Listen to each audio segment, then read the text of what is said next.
नमस्कार। आज हम लोग पढ़ेंगे तुलसीराम मूर्धिया आत्मकथा जो एक है। चलिए हम लोग शुरू करते हैं। रचना है मूर्धिया 1910 ईस्वी। दूसरा भाग है मणिकर्णिका जो कि 2014 ईस्वी है। रचनाकार है तुलसीराम। दलित आत्मकथा है यह एक। संभवतः यह हिंदी पहली आत्मकथा है जिसमें केवल दलित ही नहीं अपितु गांव का संपूर्ण लोक जीवन में ही केंद्र में है। इसका जो है ना आत्मकथा अंधविश्वास हिंदू सांस्कृतिक सत्ता को बनाए रखने के लिए रचे गए हैं। मूर्धिया इसका पर्दाफाश करती है। उन 184 पृष्ठों की इस आत्मकथा को जो है ना उन्होंने अपनी आरंभिक पढ़ाई से लेकर मैट्रिक तक की पढ़ाई का चित्रण किया है। 184 पृष्ठों में है ना। डॉक्टर तुलसीराम ने अपनी एक आत्मकथा को 7 उप शीर्षकों के माध्यम से अपने जीवन की एक एक पड़ाव को पाठकों के सामने रख दिया। मूर्धिया जो कि कितने भागों में 7 भागों में जो है उप शीर्षक इसका हम लोग देखते हैं। ठीक है। पहला है भूति पारिवारिक पृष्ठभूमि, दूसरा है मूर्धिया तथा स्कूली जीवन, तीसरा अकाल में अंधविश्वास, चौथा है मूर्धिया के गिद्ध तथा लोक जीवन, पांचवा है भूतनिया नागिन और छठा है चले बुद्धि की राह और सातवां आजमगढ़ में फाका काशी।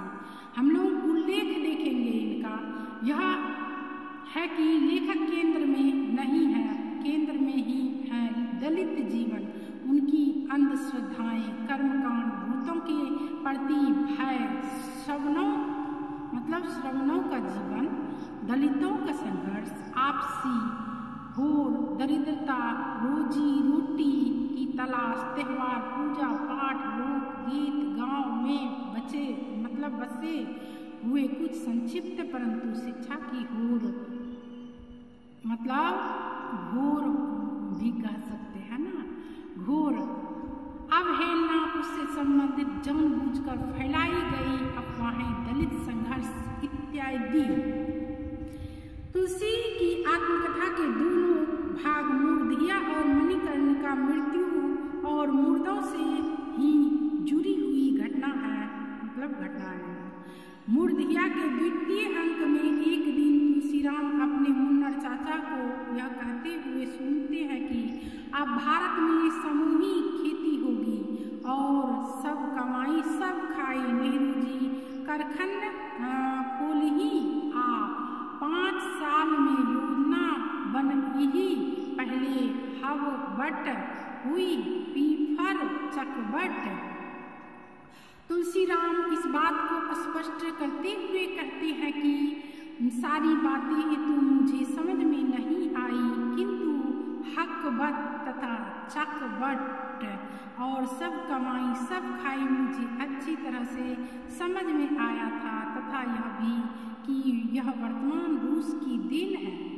ये जो है ना वर्तमान रूस की जो है ना, रूस जो देश है उसका देन है। इस आत्मकथा की एक बड़ी विशेषता है कि इसमें आत्मकथा का निजी अनुभव के साथ गांव के लोग भी हैं।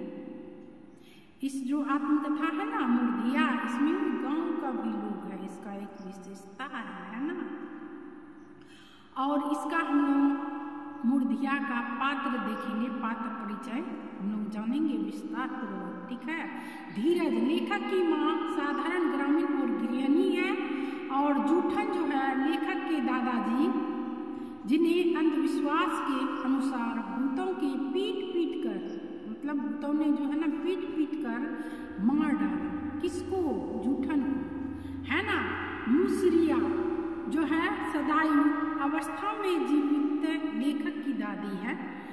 और सुम्मर जो है, सुम्मर कौन है? लेखक के पिता के बड़े भाई जो 112 गांवों के चौराहों के चौधरी थे।